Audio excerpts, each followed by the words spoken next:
नमस्कार मैत्रिणींनो, स्वागत आहे आपलं सीताच्या स्वयंपाकमध्ये।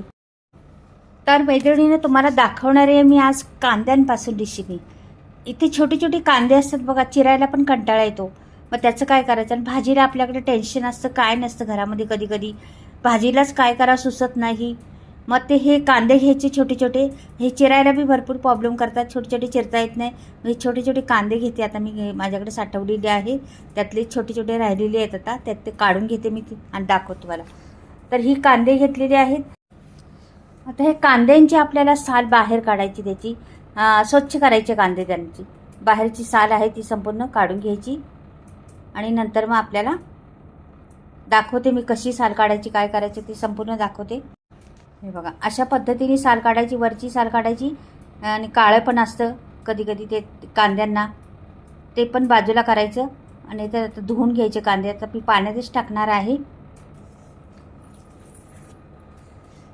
हे बघा, सगळी अशी साल व्यवस्थित साल काढून घ्यायची। छोटे कांदे असल्यामुळे पकडायला प्रॉब्लेम होतो हातात, आणि ते आपल्याला चिरायला पण जमत नाही। आता आपल्याला कशाला फोडणीला लागले, छोटी छोटी चिरता पण येत नाही, तर ते त्याच्यासाठी मी करणार आहे। त्या कांद्यांची आपल्याला तुम्हाला दाखवणार आहे काय कांद्यांचं बनते पहा।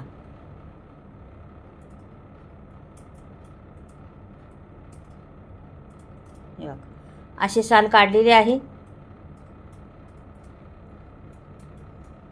आता हे संपूर्ण कांद्यांचे मी काढून दाखवते तुम्हाला साल, नंतर दाखवते पुढे। सगळे साल काढलेली आहे। आता काय करायचं, हे कांदे घ्यायचे आणि ह्याला वांग फोड करायची आपल्याला। हे वांग फोड केलेली आहे, करते आता बघा, अशी चिरायची आणि अशी चिरायची आणि ह्याला पाण्यात द्यायचे टाकून। हे असे सगळे मी कांदे चिरून घेणार आणि पाण्यात टाकून देणार। पाण्यात टाकल्यावर त्याची घाण पण निघून जाते, कांद्याची काळं असलं काय असलं तर, आणि कडवटपणा बी कमी होतो, आणि जराशी कडक होतात कांदे, आणि ते फुलतात जराशी। आपण चिरलेले आहे ना, मग थोडेसे फुलतात। फुलल्यानंतर त्यात मसाला भरायला आपल्याला टेन्शन नाही काही, म्हणजे पटकन भरून होतो मसाला। तर पहा, मी आता सर्व कांदे चिरून घेतलेले आहेत आणि पाण्यात दिले टाकून। आता हे सगळे मी बुडाच्या बाजूला नाही चिरायचं, बुडाच्या बाजू तशीच ठेवायची। हे बघा, आता हे असंच ठेवून देते आणि त्याला मसाल्यासाठी तयारी करते। इथे मी अर्धी वाटी म्हणजे मुठभर शेंगदाणे घेतलेले आहेत। हे शेंगदाणे छान भाजून घ्यायचे।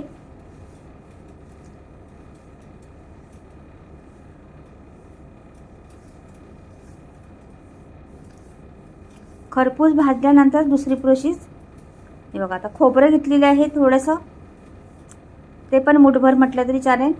सफेद तीळ छोटी वाटी भरून एक, लसूण 4-5 पाकळ्या, इथे मी घेतलेला आहे। थोडासा कांदा उरला होता तो टाकलेला आहे। मिरच्या टाकलेल्या आहेत 2।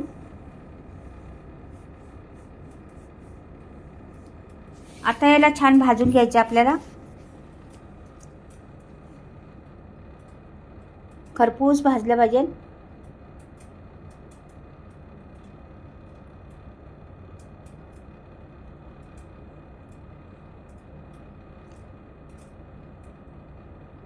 हलवत राहायचं, का की करपलं नाही पाहिजे, का की तीळ लगेच करपणार खाली,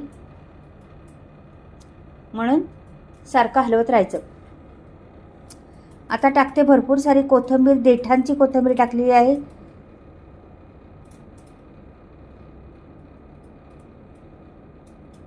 तिला पण परतून घ्यायचं, तिचा पण कच्चापणा घालवायचा आहे।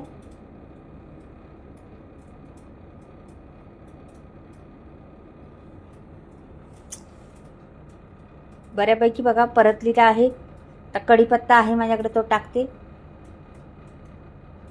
कढीपत्ता भी ह्याच्यात भाजून घ्यायचा आपल्याला।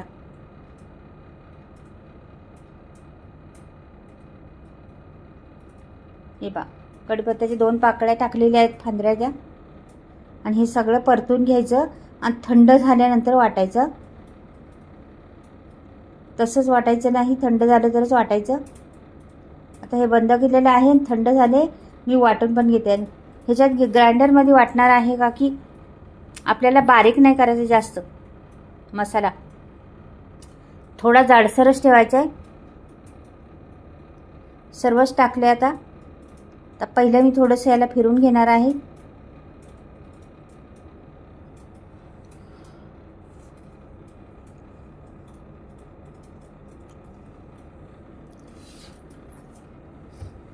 फिरून घेते छान मस्त.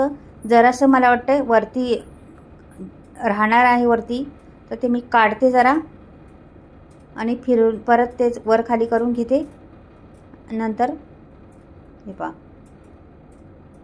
तर थोडंसं मला वाटतं 2 चमचे तेल टाकावं त्याच्यामध्ये, म्हणजे नंतर कमी टाकायचं तेल आपल्याला फोडणीला. इथे टाकलेलं आहे 2 चमचे तेल आणि परत वाटून घेते.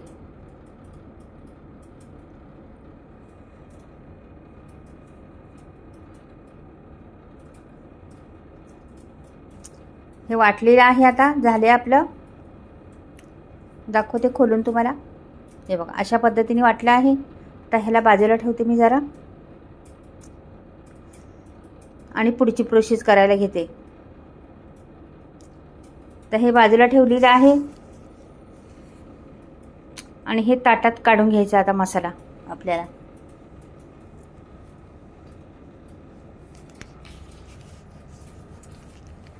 हा सर्व मसाला आपल्याला ताटात काढून घ्यायचा. आपण 2 चमचे तेल घातलं होतं, आता तेल घालायचं नाही. वाटताना 2 चमचे टाकलं होतं ना. आता ह्याच्यात कुठला कुठला मसाला लागतोय पहा. धणे पावडर 1 चमचा, हळद 1 चमचा, गरम मसाला 1 चमचा आणि लाल तिखट 1 चमचा. एवढा पुरेसा आहे मसाला. आता मीठ टाकायचे आपल्याला, मिठाचा 1 चमचा. तर हे छान आपलं कोथिंबीर टाकून खुसकरून घ्यायचं.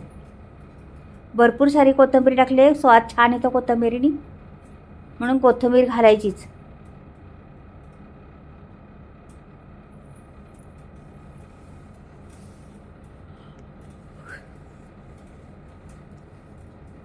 हे झालेलं आहे. आता आपण घ्यायची ती कांदे, आणि हे कांदे आपल्याला भरायचेत.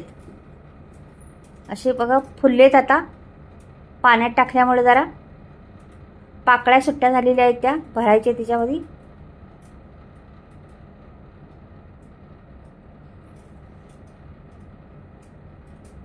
सगळी मी कांदे भरून घेते.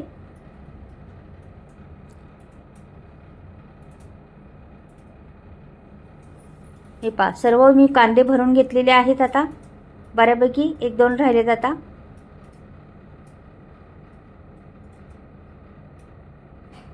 पाण्यात टाकल्यामुळं काय झालं, त्याचा फुलले गेले ते जराशे, म्हणजे त्याची तोंड मोकळी झाली, मग मसाला भरायला छान गेलं.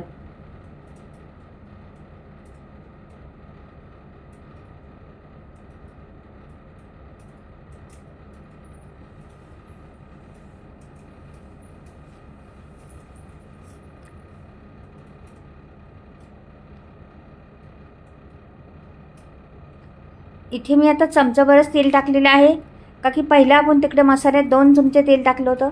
इथे 1 चमचाभरच तेल टाकलं आहे. त्याच कढईत करणार आहे.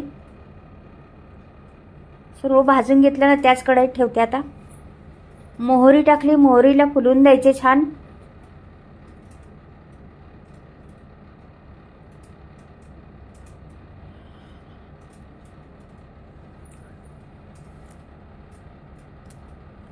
आता हे कांदे सोडून द्यायचे याच्यात.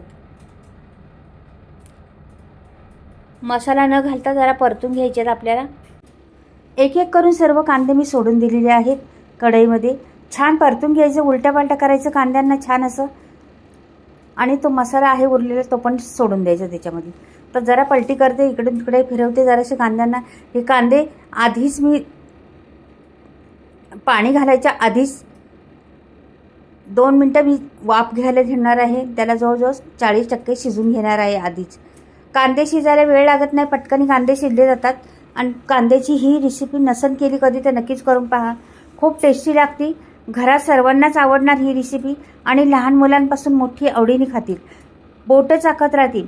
तुमच्या कढईत शिल्लक राहणार नाही, एवढी टेस्टी होणार आहे. नक्कीच पहा व्हिडिओ संपूर्ण पाहिला तर कळेल. आता जर बघा वाफ जे दिलेली आहे तिला, आता मी उलटं पालटं करते आणि थोडंसं पाणी आपलं मिक्सर भांडं आहे ना वाटलेलं, ते भांडं मी स्वच्छ धुवून तर याच्यात टाकते. हे बघा एवढं पाणी टाकलेलं आहे. बाकी आपले जवळजवळ 30-40% कांदा आत्ता शिजला आहे. मतलब आहे 60% कांदा शिजायला. त्याला काय वेळ लागत नाही, जास्त शिजवायचा नाही कांदा, कमी शिजवायचा.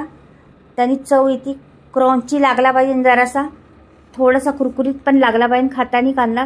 एवढी टेस्टी लागते. एक चपाती खायच्या ऐवजी 2-3 चपात्या तुम्ही आरामशीर खाऊ शकता, किंवा एक भाकरी खायची असली तर 2 भाकरी जरूर खाऊ शकता. एवढा टेस्टी लागते. मसाला पण तेवढाच भारी झालेला आहे. आणि तिथलं ते कांदे तोडून भाकरीबरोबर चपातीबरोबर खायला खूप मजा येते. खूप चविष्ट आहे. नक्कीच करून पहा. मी आता काढून दाखवते तुम्हाला प्लेटमध्ये. हे बघा, रेसिपी पाहताच तोंडाला पाणी सुटेल अशी रेसिपी आहे. ही रेसिपी पाहिल्या तुम्ही करायला घ्या. ही मात्र गॅरंटी आहे माझी. नक्कीच बनवून पहा. खूप टेस्टी लागते ही. सर्व काढून घेतलेलं आहे मी वरून. आता त्याच्यावर कोथिंबीर बी जराशी पेरायची आपल्याला आणि थोडंसं टाकते मसाला. खूप अप्रतिम चवीची रेसिपी आहे. म्हणजे कुठलंच टेन्शन घ्यायचं नाही. मेजरमेंट एकदम परफेक्ट असल्यामुळं भाजी फसत नाही कधी. फोडणी छान दिल्यामुळं तर बऱ्याच टिप आहेत. फोडणी जर दिली छान तर तुमची भाजीची चव आणि गुणांनी वाढून जाते, अनेक गुणांनी वाढते. त्याच्यामुळं फोडणी छान द्या. आणि भाजी खरंच चविष्ट झालेली आहे. खूप छान झालेली आहे. मस्त. आता तुम्हाला ही मी कोथिंबीर पण टाकली आहे, तर जवळून दाखवते जरा व्हिडिओ. मी तुम्हाला कळेन कशा पद्धतीने झाली आहे ही. हे बघा, रसरशीत भरलेली मस्त दिसतोय. मसाला पण खूप छान. आवडला तर ना चॅनलला सबस्क्राईब करा, लाईक करा आणि कमेंटमध्ये लिहून पाठवा. आता मसाल्याविषयी पहा. नमस्कार मैत्रिणींनो, स्वागत आहे आपलं सीता नेहेर किचनमध्ये. तर तुम्हाला दाखवते आज मी मसाले कसे बनवते आणि कशी तुम्ही म्हणजे कुठल्या पद्धतीने मसाले बनवते. सगळे मसाले मी चुलीवर भाजते. मिरच्या निसून व्यवस्थित भाजते आणि डंकामध्ये कुटते. चक्कीत दळत नाही मसाले. आणि सर्व बरेचसे मसाले म्हणजे आहेत ते बिना केमिकलचे आहेत. मिरच्या झाले, धने झाले, हळद झालं, सफेद तीळ झाले, हे घरीच उगवलेले आहेत आमच्या शेतात. त्याच्यामुळे बिना केमिकलचे आहेत. शेणखतावर उगवलेले आहेत. आणि हे 18 ते 20 मसाले मी वापरलेले आहेत. गरम मसाले, हाय क्वालिटीचे गरम मसाले आहेत. तुम्हाला घ्यायचे असले तर स्क्रीनवर नंबर दिलेला आहे, घेऊ शकता. आणि हे सगळे मी भाजून घेतलेले आहेत. व्यवस्थितशीर मिरच्या निसून व्यवस्थितशीर केलेले आहेत. मेजरमेंट एकदम परफेक्ट आहे. ऑर्डर केल्यानंतर 2 दिवसात घरपोच फ्री डिलिव्हरी मसाले भेटणार. मसाल्याचा रंग ढलत नाही. वर्षभर तसून तसाच राहतो.